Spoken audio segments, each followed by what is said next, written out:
This is America Offline with David Klein. Real conversations, authentic connections with digital wellness experts and mental game gurus. No texting, emailing, snapping, we ain't even tweeting. We're hopping online to talk mental health, mindfulness, and how good it feels to be offline. Coaching you up and how to take control of tech so tech doesn't take control of you. I'm here today with Jeremy Edge from escapingthe.com. Jeremy, how you doing today? Good. How's it going, David? Good, very well. Really excited for today's episode. So why don't you just start us off with telling us a little bit more about yourself and how you got into the work that you're doing? Sure. So I'm a licensed professional counselor in Dallas, Texas, and I provide individual counseling, family counseling, parenting sessions, couples counseling for anyone struggling with an internet addiction of any kind. So too much gaming, too much social media, too much pornography use, shopping, anything within the online realm. I try to help those if that's having a problem with something within the online space. I got into it. I've been a counselor for like around almost 7 years. And when I was an adult, around 25, I graduated with my master's. I had recently gotten married, but I had also started problematically gaming a lot. And so for the next 5 years, as I was completing my 3,000 hours to become a fully licensed counselor, I also gamed around 3,000 hours as well. And so it was a big problem for me. And so the more I worked with my clients, I eventually stopped, and that's a whole nother little bit story. But I was able to just see that it was not adding value to my life at all. The more I saw my clients and dealt with my clients, I saw that there was a common theme as well of problematic gaming was a big one for the teenage boys. And then also pornography use was some issues I was seeing as well. So I thought, you know what, no one's really addressing this in the counseling sphere in Dallas. And so I might as well try to make something happen in that realm. Awesome. So when you say problematic gaming, Jeremy, what do you typically see, or what did you see in yourself? What do you see in others that's typically considered a problem? How does it show up? There's really like 9 symptoms that I look at, which is in the DSM-5. It's called internet gaming disorder. It's not a full diagnosis yet, but it has 9 criteria. And a couple of them are preoccupation with internet games. There's a withdrawal, so like feeling like they're really upset, angry, or anxious whenever they can't play their games. Tolerance, so there's more time spent online, so we want to start off playing like an hour, half an hour, and then it goes to 2, 4, 7, 10, as much as possible. That's another symptom. If you see that their overall use, they're not seeing the problems with their own use, but others see that that's an issue for them, that could be a sign or symptom.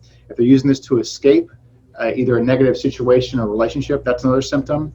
And so usually I look to see if they are meeting some of this criteria, if it's causing issues for them. Really, the basic gist would be, is it adding value to their life? And if it's not, then it could be an issue. Right. And how would a video game typically like add value to someone's life? So video games can be a great way to relieve stress, can be a great way to socialize with friends. With high-speed internet, it's really easy to be able to spend time with friends and do real-time activities.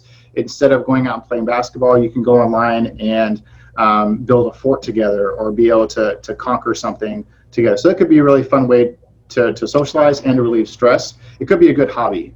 So that's where it could be good, but if it's so that's kind of where it can add value to your life. Totally. And where does it sort of cross over that threshold? Like, it adds value to your life, but you're also doing it, X hours a day, and it's impeding in other things. Like, when does it really start to like become a problem there? Like is there like a general number of hours that's typically considered unhealthy? How does it work?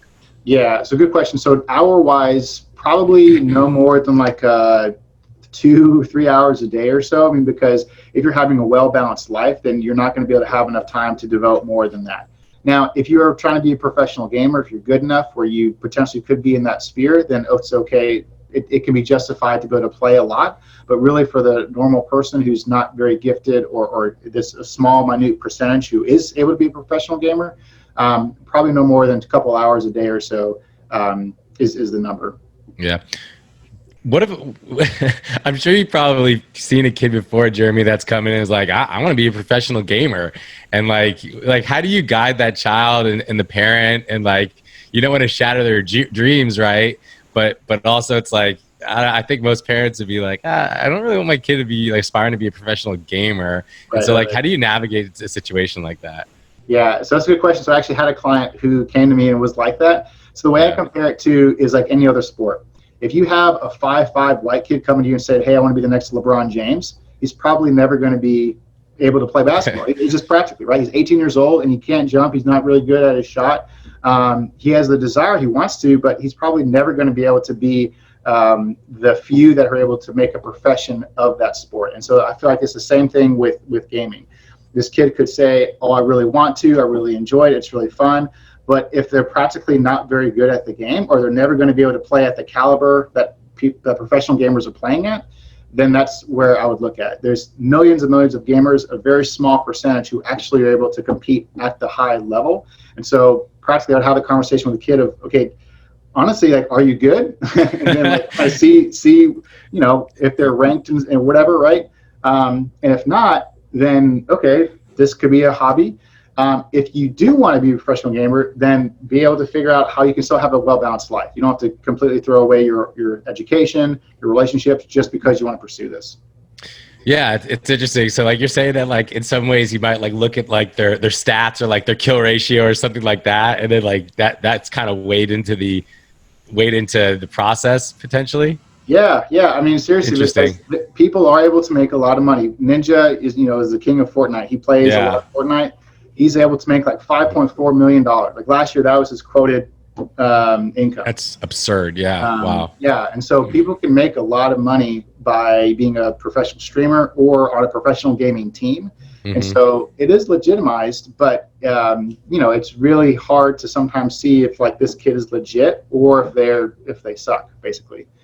Yeah. And I suppose like being an athlete too, I guess in some ways, like if the kid's like, well, like, yeah, I'm not that good right now, but like, just like being an athlete, I could work on it and get better. I mean, I suppose there's that argument a little bit too. Right. Yeah. And so they can get better. And there are a lot of colleges also out there that have like gaming teams. And so in the near future, there may be gaming scholarships for if your team is good enough, right? So that could be a possibility. But it needs to still have a well-balanced life. Someone who wants to be the next Michael Jordan of gaming still needs to be able to finish his academics and have good relationships and manage his anxiety and depression and all these things to have a well-balanced life, to have a healthy lifestyle. Yeah. And, I never was a huge gamer myself, but I have played and I've enjoyed the time that I've spent, playing games, getting my butt kicked in like Call of Duty and things like that, in college especially. But like, I'm also wondering, like, are there social perks to gaming? Are there skills that can be learned, whether you're just using thinking critically and things like that? How can we let parents know that, hey, it's not all bad and it's not just all like entertainment, or at least too, like it is possible to learn some things in the process. I don't really know, but I would assume that maybe there is. Yeah, no, that's a great point. So a lot of the games are a lot of problem solving, a lot of creativity. Some of the strategy and competitive games are a lot of processing speed. And so you have to have really quick reflexes. And so it can help with being able to respond in quick situations. So that could be a big thing. Minecraft is a great example of creativity and being able to have someone explore a world and to build something from nothing. Mm-hmm. It's like building how we used to build with wooden building blocks, right? And so it's just a digital version of that. And so some of these games can be great at problem solving, can be great at exploring, and being able to also work on team building skills, teamwork. A lot of the games you're able to socialize. You may not know the person that you're talking to, but like you have to work together for a common objective. So that's a really good thing to work on too. Yeah, it's just like anything in life, in moderation. So there was recently when Fortnite, and I try to stay up on this as much as possible, and this is kind of transitioning to the next topic, but a good way where there's some overlap. When Fortnite was releasing their new map, I guess they pulled off the game off the servers for like 48 hours or something like that. And then what was interesting was that Pornhub had like a huge spike, a surge in activity. And there was like this whole idea of like, wow, people aren't they aren't playing Fortnite, but then they're just going to porn. So like, is there a link there? Like, what are your thoughts? I mean, the stats would say there is potentially a link there, or a correlation. Yeah. No, that's a good point. It's very easily accessible. So a couple of common threads between gaming and pornography use is the need for immediate satisfaction and high intensity of pleasure. And so whenever you're playing a game, it's a lot of fun basically coming at you. And so dopamine, the chemical in your brain in charge of pleasure, is really increased. And so porn is a very similar modality. It pulls at our sexual gratification, but it's a high level of dopamine that's released. And if you're not gaming, you still want to be able to have some instant pleasure, instant satisfaction, instant novelty. Also something with gaming is a novelty piece. And so it's really easy to go from one to the other. It's online.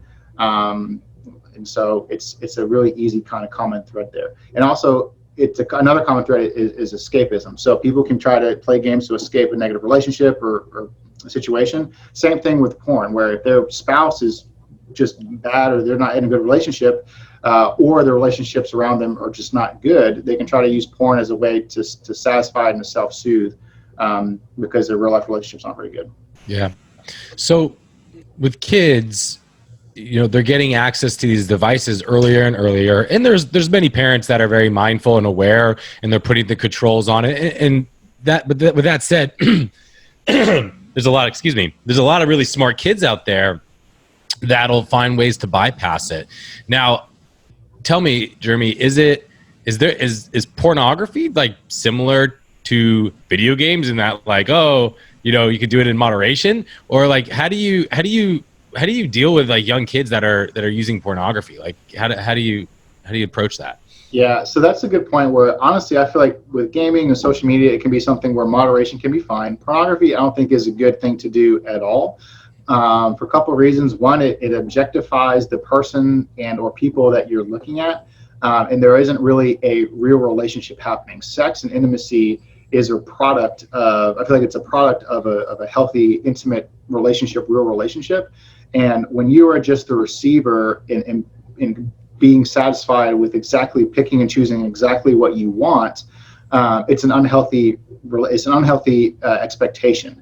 And so if kids are even using porn a little bit, it's just setting up a false expectation of what sex can look like, what sex can be in the future, and then become frustrated and angry and upset in their relationships when they're with sexual partners, whenever that happens. Yeah. It's it's an interesting topic. I mean, how early are you seeing kids get access to pornography or start using it? I've seen some statistics say like as early as middle school, like 9, 11 or so is the common age, I believe. Maybe even earlier than that. 8 or 9 is a number. So that's where I see kind of the youngest side of it. Yeah, and how do you guide them and the parent away from it? What do you do there? Yeah, I encourage so for the teens I work with that are struggling with this, and for the young adults, really kind of who I see, I try to help them see like how this isn't adding value to their life, how this isn't helping them. I help the parents navigate healthy conversations with their kids about sex and about pornography and exploration. Some of it could be just sexual exploration. Well, it could be healthy to have those conversations with parents. Right.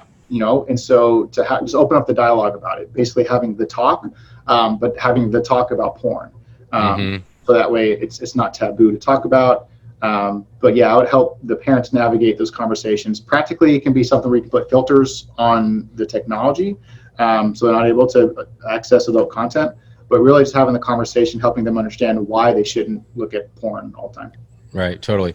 And so there's kind of like a common thread, and I love that your internet addiction practice, it covers a bunch of different topics. It's pretty interesting, but there's sort of like a common theme of like this whole idea of like a dopamine surge for all these things. And so on your site, it says gaming, social media, pornography. One that I think is really interesting, particularly for like people my age or just adults, is just shopping. And I feel like it's something that kind of gets shoved under the rug and doesn't get talked about.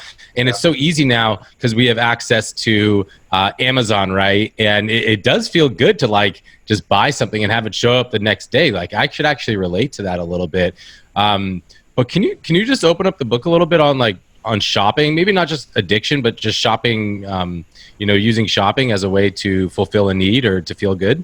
Yeah, no, that's a good point. So that's a part where, Amazon has been able to say, basically with one click, you can see something that you like that looks picture perfect, and then just one click and instantly be able to get on your doorstep the next day. So, the way that platform it's easier for someone to abuse shopping. But even just outside of like the problematic thing, like you're saying, shopping in general online has really been able to explode, I think, just because you're able to really explore literally anything in any kind of venue right there in front of you, rather than going from store to store to store to store to store, walking around the entire mall for the entire day. You can see the same amount of content that you would in an hour versus, a full day of going to a strip mall or going to somewhere, right? And so it really can be something that's fun for exploration. But also it's something that is, so it can be fun, but it can also lead down the road of, hey, I'm just going to try to buy this. Oh, I deserve this. Or, oh, this is on sale. Oh, this is an item that I've been looking for a long time. I might as well get it. It can be really easy to justify a lot of these purchases when anything we're curious about is right there. Totally. So how do you guide the people that are into shopping? Like my wife likes to shop. She likes nice things, and sometimes she'll buy things and I'm like, do we really need that? And then they start piling up. I'm like, you gotta just return that stuff. But like, I do think there's a level with everybody, and maybe it's not totally unhealthy, to buy, maybe you need some, new shirts. Go buy some new shirts, makes you feel good. Maybe you didn't totally need it, but like it's not gonna throw you off totally. But when can you realize, or how do you identify, how does it show up that it's a problem? So it can be if like things are piling up practically, like if you are becoming like either a hoarder or just like items are just piling up where they're not useful or functional in your life, then that could be a sign of maybe this is an issue. If you're starting to go in debt or your bank account is just getting more and more tight, where you're not able to pay your expenses or pay your bills like before, then that could be another sign that this is becoming a problem. If your spouse or loved ones around you are saying, hey, this is kind of causing problems for you, or you're not able to hold your job because you'd rather be shopping than doing your responsibilities, then that could be an issue as well. You're neglecting your relationships, you're neglecting your children, that could be another sign that it's becoming a problem.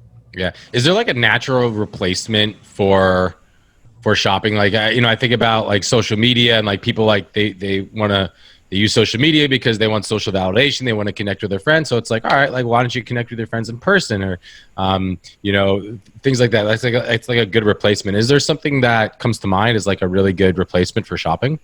Yeah, that's a good question. And honestly, shopping can hit on the need for exploration, can help fill the need of, my identity.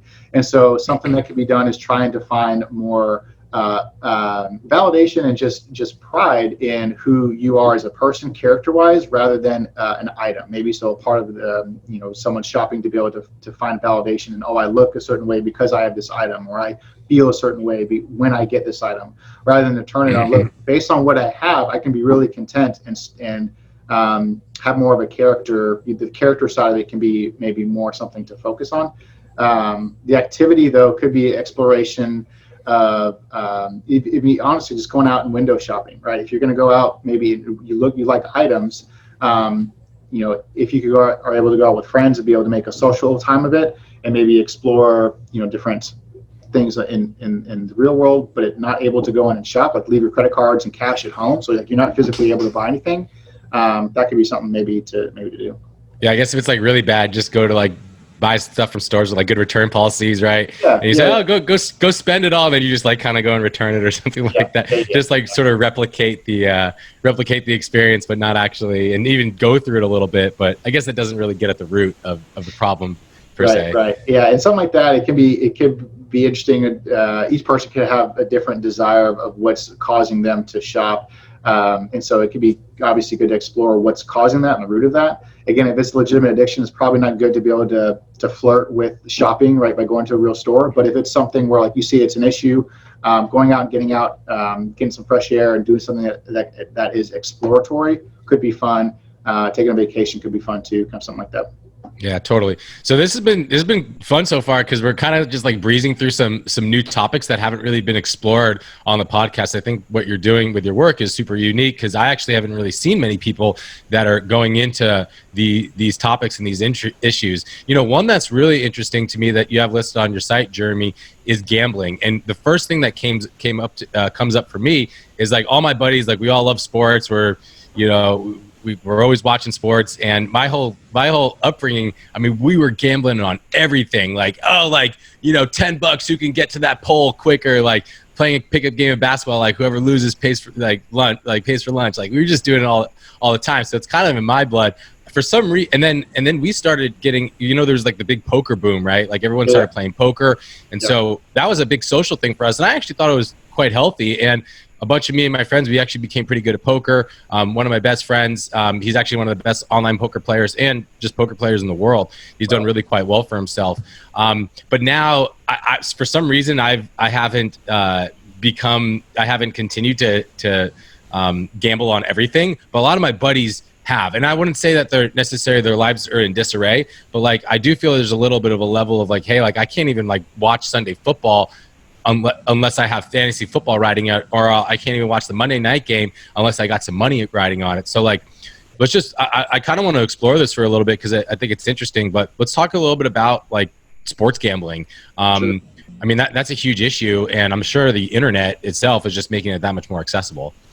Yeah, no, that's a great point. And so I think kind of what you were saying is when you're like, it was adding value to your life and to your relationships. So that's where it's a really good thing.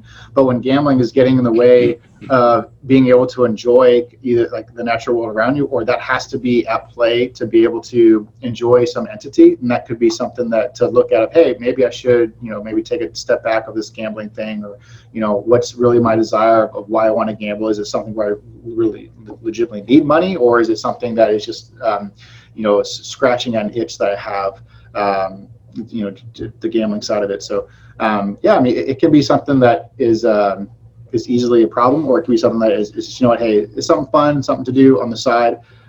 People can make a profession of it, though, and what you're talking about with your friend, which is good too. Yeah, I find it interesting. It's like, you're a huge Niners fan, but like, why do you feel the need to bet on the Niners every game? Like, it's like, why don't we connect with why you love the Niners in the first place, and let's just stay there and allow that to be good enough. It might be something where like, do you ever just have people just take a vow just to stop and just sort of like reset the system a little bit? Yeah. I mean, so a part of it is that being able to say, look, I'm just going to take a break from it. I'm just going to be able to watch this game and enjoy it with my family, enjoy it with my friends, and not be connected to that rush of gambling, right? Being able to enjoy those relationships and be more present in those relationships. Gambling it sounds like in those situations, take away from the in the moment experience. It can take away from being in the moment with seeing the game just for what the game is, and I think to be a good play or a good, a good game, and or the relationships around you. It's exciting because you're able to win the money, and so being able to take it away for a little bit and just enjoy the experiences around you, hopefully can be fulfilling. But yeah, over time, that can be maybe the drive to watch some of the stuff. Yeah. And like fantasy football, it's like a $1 billion industry, right? Like people who love fantasy football. I love fantasy football. And if my friends are watching this, they're like, dude, Dave, are you talking crap on fantasy football? It's like, no, I'm not talking crap on it, but like it's pretty addicting. Like, have you played? I played too. Yeah. My team sucks this year, but it's fun. Yeah, it's fun. So like I used to have like 2-3 teams, and I'm spending probably anywhere from 3 to 7 hours, 10 hours, I don't know, doing research and stuff. And I enjoy it, but ultimately this was the first year in many years I decided not to have a fantasy team just because I got a lot going on, and I just felt like it was something that I could take away from my life that yes, it was bringing me some joy, but maybe not enough joy that was worth all the hours that I was putting into it. Right. And then, but I will say, like, Sundays are less interesting for me now. They just are. And so, like, when does fantasy football become a problem? Because I mean, people are really into it, and it's taken up a lot of time. And I feel like it's almost taken away, like, hey, just like what, like I don't even watch football games anymore, just from start to finish. It's like and it turns you into like this weird fan of like, oh, I need to stop, I need to pick six right here, even though it's like it's your team that's gonna lose. Like it's interesting. So you ever deal with any fantasy football issues? I haven't in my practice personally yet, but gambling in and of itself, I mean, the side of it, kind of what you're talking about, yeah, I mean that. It's hard to be able to sometimes, pull away from it, but yeah, it can get to be where maybe I should take a back seat when, it's more than just fun. It's more than just a fun activity. It's taking away more time than I want it to, right? If I'm able to just kind of, devote some time to it, and I have the time for it, right? Certain phases in our lives, we can devote more time to something like this. We can devote 6 hours or so, right? Whereas now, maybe not so much for you. But so next season, that could be something that you could do. But yeah, it's something that is fun. It is interesting. And it could be a great thing to do with your friends and build relationships. The team that I've got, I mean, is able to bring some people together that we don't really would talk outside of this league, just because of distance and stuff. But I mean, outside of that, it could be, if it's spending too much time and causing you where it's neglecting your other responsibilities, then it could be something that's not helping you out. Yeah, it's it's like there's like a common theme. It's like the Marie Kondo concept of like, if what you're doing is not bringing you like a lot of joy, and it's impeding on other things, then simply, to start taking the steps to cut it out. And that goes with shopping, gambling, porn, all that stuff. And it's tough because some people are just, it's difficult to have that self-awareness sometimes and be able to actually take the steps, because some of these things, it's rooted in our brain science that like it's actually addicting. And it's how do you attack that? Right. So. Yeah, no, that's a great point. I mean, and that's a good point to look at from the Marie Kondo perspective of, look, if it's not bringing you joy, if it's not adding to your life, then it could be something to take away. With the instant gratification that we're able to experience with the online world, and not really wanting to feel uncomfortable, bored, anxious, anything that's negative, it's really easy to be able to indulge in some of these easy things so we don't have to feel these negative consequences. Yeah. So I'm thinking like, I'm looking at all of these things now and I'm like thinking a little more high level. And do you think, Jeremy, and I have my own thoughts on this, but I want to put it out there. Do you think that all these, like, how do you think that all these things that are so instant, like, you have an urge, you want to see porn, you can go watch porn and you get like that instant hit of pleasure. Same thing with gambling, you'll place a bet. Shopping, I'm going to go get that new shirt or those new pairs of shoes. It just makes me feel good. Mm-hmm. How does that start to show up like in just the way people go about their lives in general? And what I'm getting at a little bit is that, like, I was a baseball coach. I still do coach baseball, and my concern or my belief is that people are committing themselves more in the short term and not really taking the long view of things, simply because their brain is just so wired for now that oftentimes they might give up a little bit sooner for these long-term goals and are really more committed on the short term. Do you think there's a little bit of that at play potentially? Yeah, no, I think it's a good point. I think being able to see it from the space of, look, whenever there is the habit of looking for the immediate reward, the immediate satisfaction, it's hard to be able to see down the road of why we need to be able to maybe put that instant gratification aside and look for the long-term game here. Yeah, no, I think it's a really good point. Yeah, because it's like the dopamine is like instantaneous, but there's nothing compared to like like the serotonin you feel from like winning like a championship, right? After working for months and months, or working on training for a marathon, right? And then you go across that finish line and you feel like that pride. I feel like that's much greater than that the instant gratification chemical of dopamine. So if we could teach kids or just adults, really anybody in general, how to commit to these long-term processes and really tap into how it feels for this to work for something over time instead of just something instantly, then hopefully some of these longer goals will start to replace some of this instant gratification mindset aspects. That's a great point. Yeah, seeing and kind of really, for lack of better terms, marketing those long-term things, right? Being able to work hard at something that's you're able to see the result long-term, and being able to help kids and parents and people see why that's going to be beneficial, and even hopefully enjoying the process, training for a half marathon, or being able to work really hard with your team at the baseball, in baseball team, whatever that may be, to enjoy those small things, to be able to, okay, over time, you'll enjoy that. You'll be able to see that that's going to be motivating to help you get to that, I know I'm going to cross the finish line, or even if we don't win the championship, it's still going to be a good game. And so being able to enjoy the process is really hard sometimes whenever we're like, look, what's easier? A lot of times it's like, well, what can we do that's easy right now? More so than what's going to be truly satisfying or gratifying. Waking up really early to work out at starting off sucks. It really stinks. But whenever you're able to get in the habit of it, it can really help with just feeling good about yourself and a lot of good positive rewards. But it's not easy. Are there any good hacks that you recommend? I'm trying to make an example here. Like, let's just say it's gaming, because I think, I've had a lot of moms approach me, say, hey, I've been listening to your podcast, and I'm sure, it's like 98% of kids, even girls, are gaming, whether it be, Candy Crush or just Fortnite or whatever. Like, what are some of the baby steps that people could take for all of, many of these things? I mean, is it just really slowing it down a little bit, or really, is there an argument to go cold turkey? What are your thoughts there? Yeah. I think it kind of can depend on the person. If it was legitimate, like, hey, I'm spending 10 hours playing Candy Crush or whatever, then okay, maybe trying to either cut back completely. But really, honestly, a lot of it is just kind of maybe cutting back a little bit where it's manageable, giving yourself clear boundaries, having support. Really, a big thing is being able to have support from the parents, from your peers around you, to help you get to the place of where you're healthy, right? And so not only is it good to reduce some of the time, but then to intentionally move into redirecting the strengths that you have online. If you're playing a lot of, like we talked about before, if we're playing a lot of games and we love the exploration piece of it, we love the challenge of it, well, find ways that you can meet that need in the real world.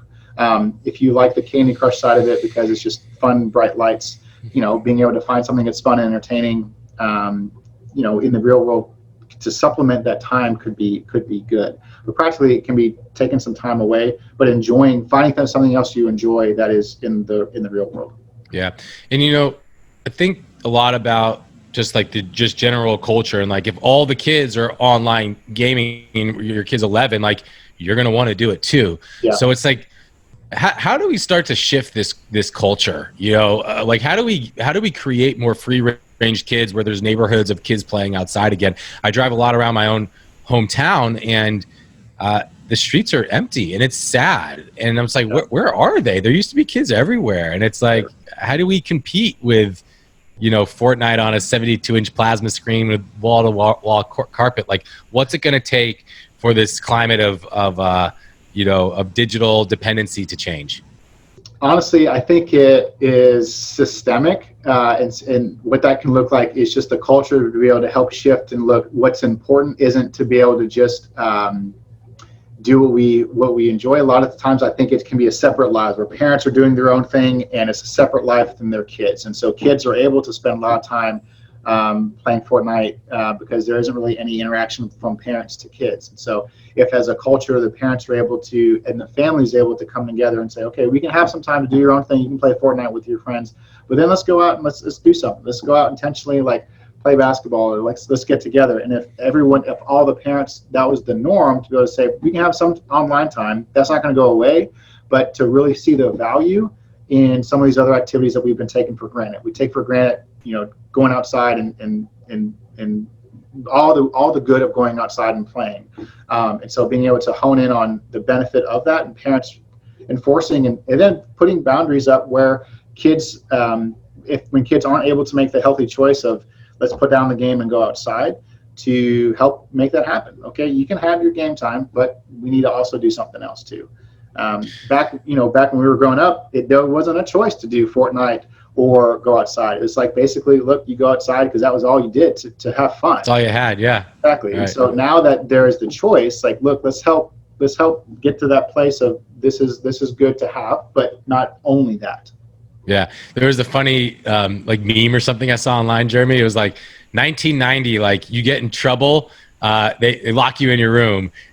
2019, you get in trouble, we'll throw you outside. We'll put you outside and we'll tell you to go play. Yeah. It's just pretty funny because if you kick a kid outside nowadays, there's not that many kids to play with. I honestly get juiced whenever I see kids outside playing. I'm like, yes, like this is good. This is what we want. Yeah. But it's I was just thinking, because I have a 2-year-old. I know you got 2 kids of your own. Like when Jax gets of age, like I could see myself going and knocking on other doors and like being like, hey, like how about every Monday, Wednesday, Friday, we just like kick the kids out and we're not going to supervise them. Well, as long as they're safe, like they just go play. You know, you think that could help, like doing things like that? And I think also that, but also like pointing them in the directions that where they can have fun. Sure, like make something happen, but like give them a skateboard, give them like a basketball and a basketball hoop, give them a football and a place to play, give them baseball and like some of these other entities, right? Some of those things where they can like have tools to really enjoy the outside. Yeah, and it doesn't have to be just like sports either. Like you can teach them gardening, for instance, like really anything. And that's what we're going to be doing at the experiences that we're going to be hosting together is exposing them to some new hobbies and then asking them to commit to at least trying out a few. And even if they just found one thing that they loved and that they were good at, like that could be their thing. And it's really, I think it's dangerous when all the kids, like they want their thing. A lot of girls now, you hear, what do you want to be when you grow up? I want to be an influencer. The kids, they want to be gamers. And I'm not going to judge them because of that. That's just the way that where we're at right now with society. But if we could help more kids find their thing and have it be something that fills them up, that's a little bit healthier. That's a step in the right direction, in my opinion. Yeah, for sure. Yeah, being able to at least give them some exposure to, I didn't know gardening was this fun. I didn't know this could be this cool, right? And then be able to experience that serotonin boost of, cool, like I'm actually able to make a plant that survives after so long, right? Or it literally produces fruit, right? Pretty cool. Yeah, I think there's a lot there. So this has been fun, Jeremy. We've covered a bunch of different topics, which I think will make for a really unique session. So we didn't get into social media, which I think is fine because I talk about that a lot, and a lot of these other little I wouldn't say them literally, these other topics are things we haven't explored. So I guess I'm trying to end with a bang here. What are some of your go-to thoughts or philosophies? I know it's kind of a broad question, a broad thing, but like let's say let me ask you, like what do you see the most of, and like as far as people that are coming in your door? Yeah, primarily it's parents worried about their kids gaming too much. Teenagers, young adults, teenagers, like 10 or so to high school, where it could be a legitimized addiction, but a lot of it's just problematic gaming where they're just gaming too much. They don't listen. They're argumentative. They're combative. You take their games away, it's really frustrating, and there's a big fight. So that's really the biggest thing. Yeah, and I really want to end with something like that's like really giving, like that's really offering some serious value. So like, what has been the most impactful thing or strategy for that? Like, and what has had the best outcomes? So, and I know it depends a little bit on the type of kid and type of family. So yeah. So I mean, honestly, a lot of it has been like helping the parents see, look, what you can do to make things different. And so I work with the kid to try to say, look, these are some things that you could do that help your life get to a better place and help them find like the buy-in of their goals. So hopefully they'll have some progress with that. But a lot of it is the parents being able to understand, okay, this isn't like all a bad thing. Maybe let's see how we could use this so you can have motivation where you can have some time online, but also like, look, let's go ahead and take some time off, and here's why. So I really try to build that relationship. There's a big chasm, it seems like, of understanding the benefit, or not the benefits, but just the online world for kids growing up and the parents' perspective of that. Everything that they do online can be interpreted as a problem. And it's easy to see that because they see parents see the negatives. So I think it's really easy. It's really good to be able to have just more of a bridging of communication, helping the parents understand, what do you really like about these time online? What are you gaining from it? And then building that relationship, building trust, and then a mentorship perspective where the parents can then speak truth into the kids, saying, look, it's awesome you're enjoying your time playing Fortnite with your friends, you're building those relationships, but let's also do something else. Let's do something healthy than just doing this after school, right? Let's get outside, let's do some exercise, where that can be a great way to help move forward, move the needle a little bit more so than just, one way or the other, either completely hands off or completely, look, it's my or the highway, you're grounded until you're 81 kind of thing. Yeah, totally. Well, awesome, Jeremy. This has been a really awesome episode. You speak this stuff so cleanly, and you really understand it. If I had a kid in that Texas area, man, I'd be sending him to you if he was in some trouble. So, where can people learn a little bit more about you? What areas do you service? And tell us a little bit more about where we can find you. You can go to my website at escapingthe.com. And you can, I am in Dallas. I got 2 different office locations, but I'm primarily in the Dallas area. And so in Richardson area and in the Highland Park area. I also work out of Girls to Women Health and Wellness location, which is in Addison area. And so it's kind of northern part of Dallas. And so they can go to my website and find where I'm located specifically. And you can book an appointment by clicking on the top right-hand button where it says schedule or book an appointment. Feel free to also just email or contact me via phone through my website as well.